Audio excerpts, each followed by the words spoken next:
Hey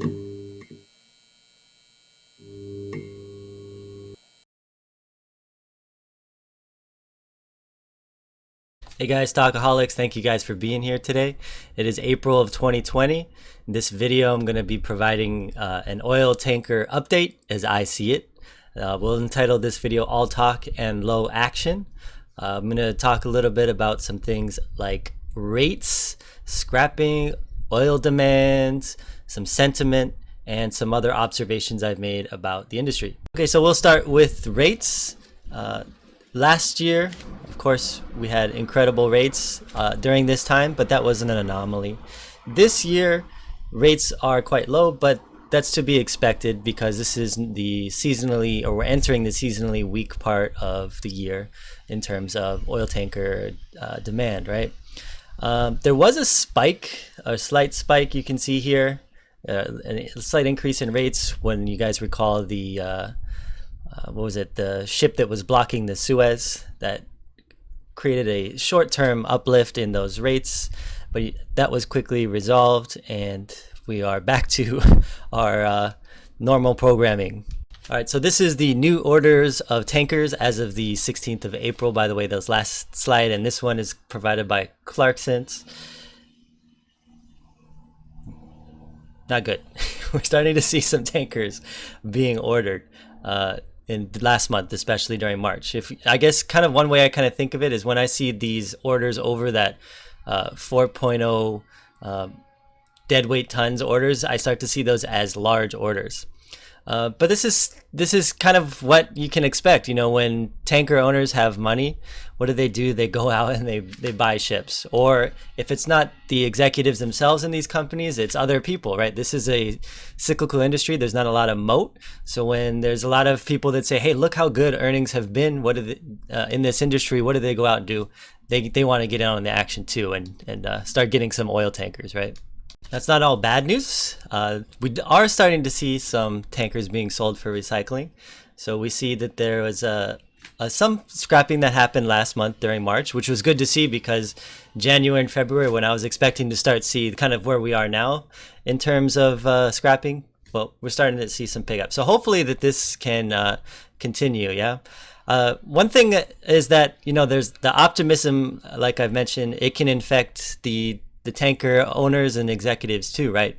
If they are loaded up on that cash and they've made lots of money in the recent months, they aren't really incentivized to go out and scrap. But hopefully we start to see that shift. Hopefully they didn't get too loaded up with cash during that spike during the Suez Canal or whatever blockage. It's kind of interesting because really to see a long-term bull cycle, we really want to see these guys go through some pain. All right, so this is the demolition market. These are the rates that you can get for your scrapping of vessels currently. And it's some good news. We have begun to see these continue to edge up slightly, the prices, which should hopefully incentivize some executives in low rate environments to go out and scrap ships, right? So right now we're somewhere between the higher 400s, edging on the $500 per ton range.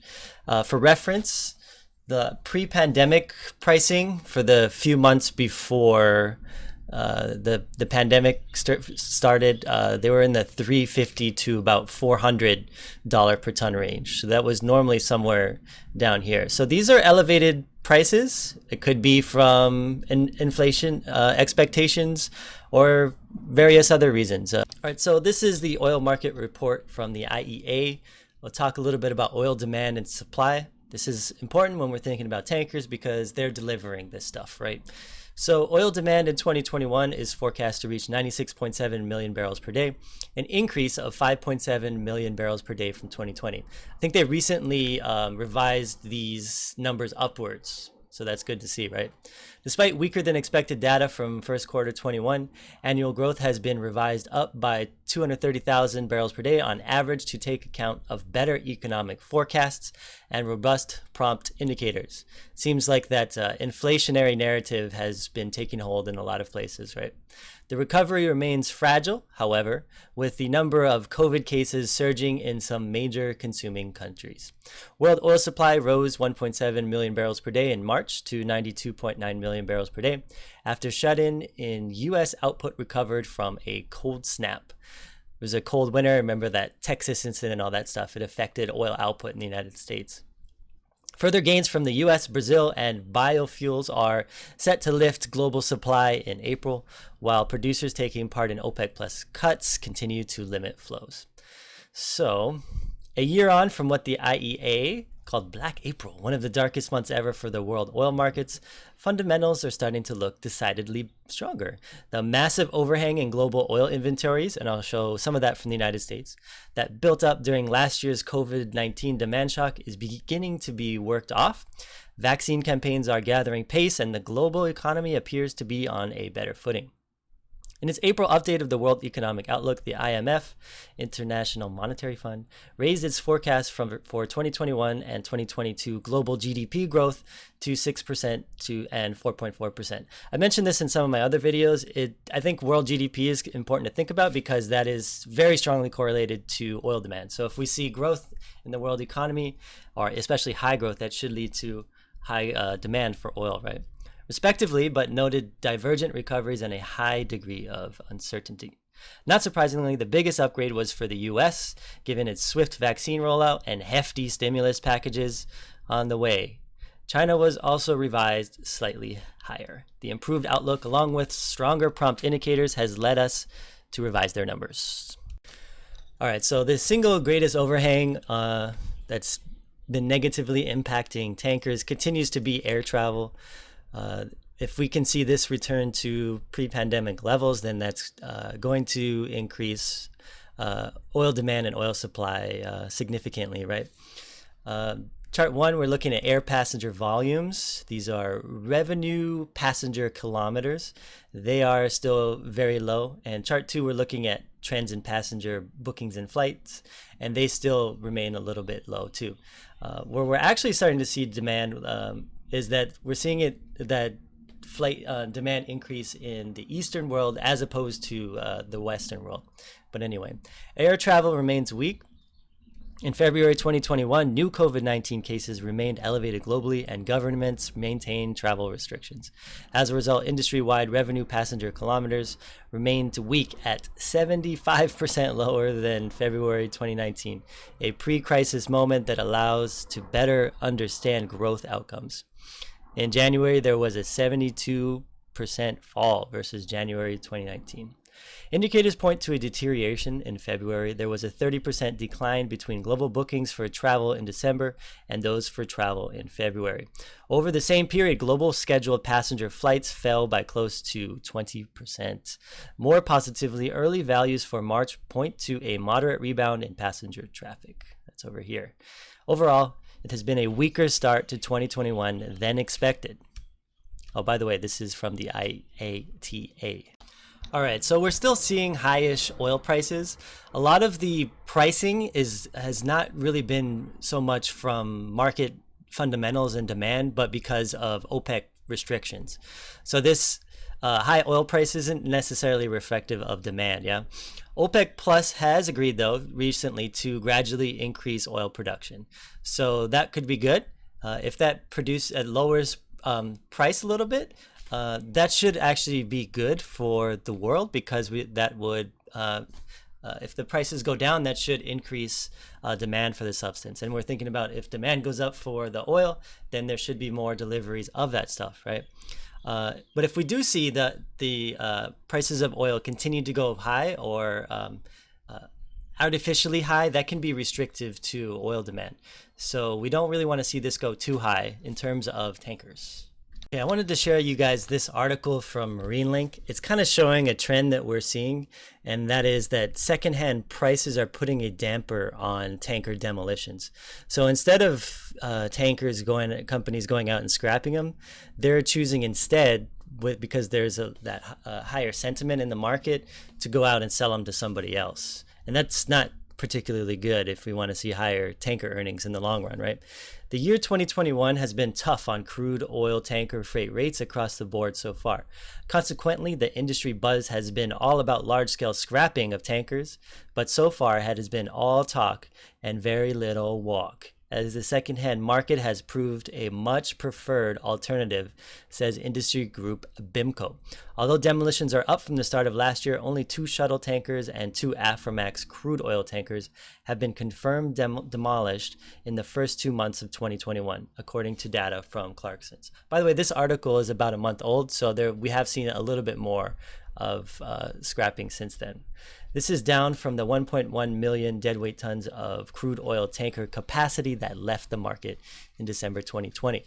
Despite the widely disappointing crude oil tanker freight rates at the start of 21, owners appear to be in no hurry to reduce the cargo carrying capacity in the market by selling ships for demolition, says BIMCO's chief shipping analyst Peter Sand.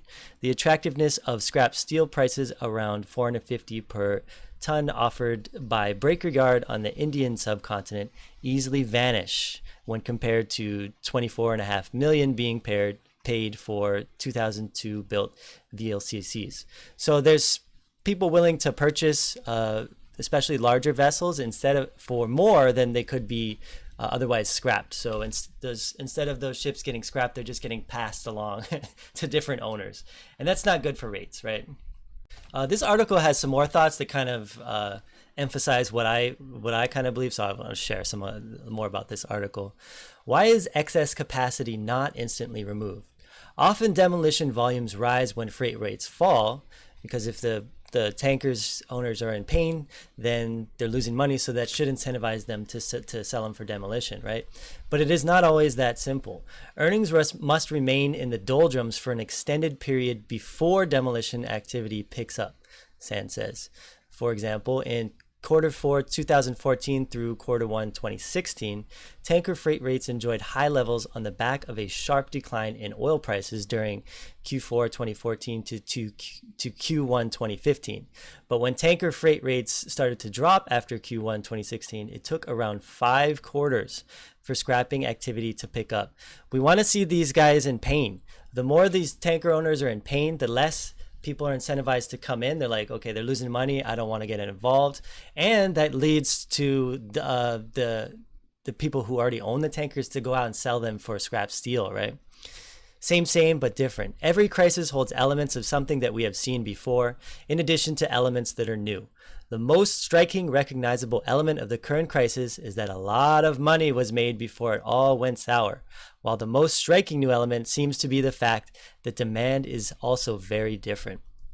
We currently observe 2 opposing future trends, both of which will steadily impact tanker trade lanes, where non-OECD nations, India, China, and Southeast Asia, are rapidly heading towards a pre-pandemic level of oil demand.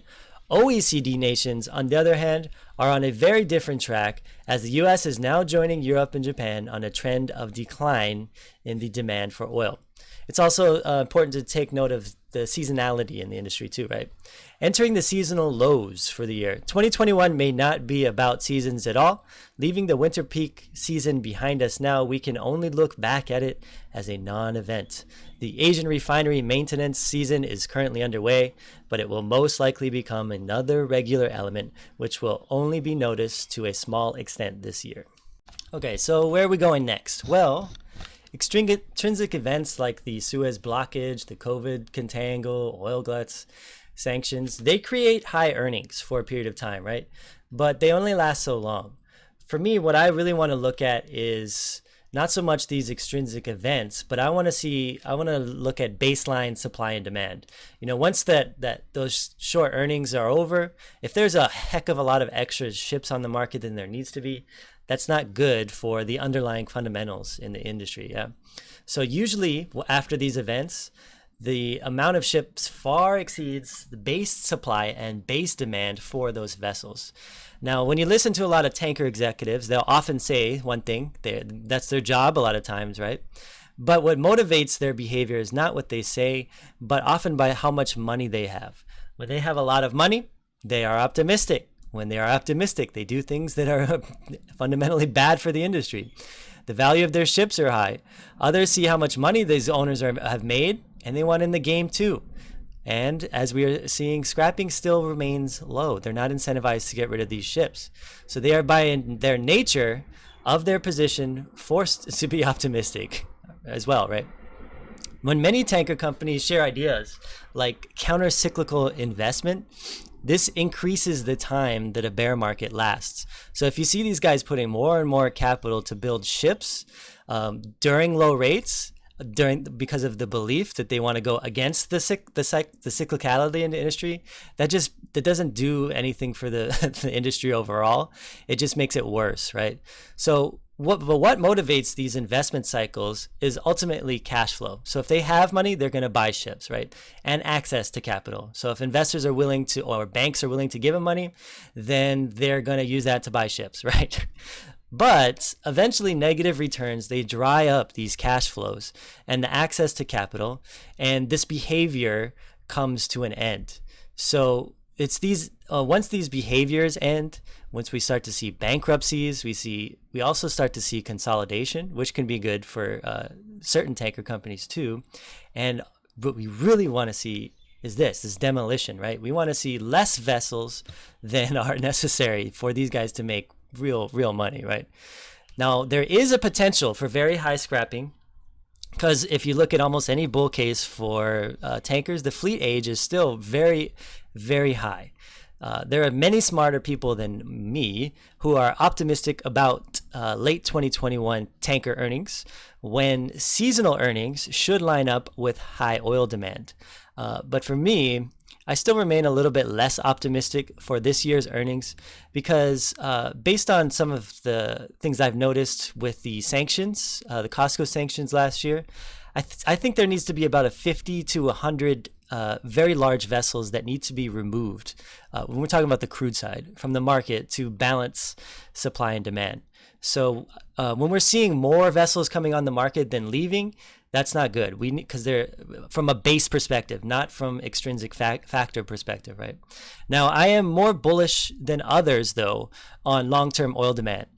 We saw recently that report I just read that they're revising oil demand upwards. I think that they're going to continue to revise oil demand upwards.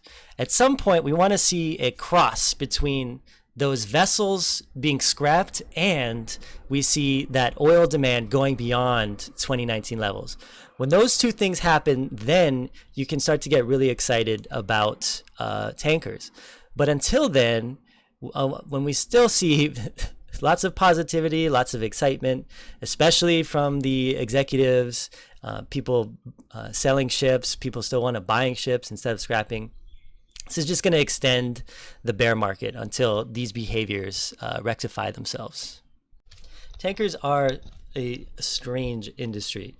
It's really interesting to look at from a contrarian perspective, because when you look at it that way, it almost seems as that the only way that you really can make money in the long term in this industry is to actually do the opposite of what other people are doing in this industry. So it's at least that's my opinion. But it is very interesting to look at, even though I'm currently no longer invested in them. In some of my other videos, I mentioned that when I was invested in them, that I was not trying to time the markets. And the more that I notice a lot of these patterns, the more that I notice different things and learn new things about tankers, oil demand, oil industry in general, the more that I realize that if you are going to invest in them, it really probably does. Timing does matter. You can look at an oil tanker chart to kind of confirm that. If you're too early for the rodeo, there's a lot of downside. And I still maintain that perspective, because sentiment seems to be so high, both from an investor perspective and the company executives themselves. it still seems like I'm just gonna wait and see kind of thing. And maybe I'm gonna miss the boat, but you know, that's okay because I have all kinds of investments and all kinds of ideas in other places. You know, there's more than one rodeo out there, right? Anyway, I hope you guys found some of this information today useful. If you did, I'd greatly appreciate a like. And if you'd like to see more updates like this, I'm gonna keep making one of these probably once a month. Consider subscribing.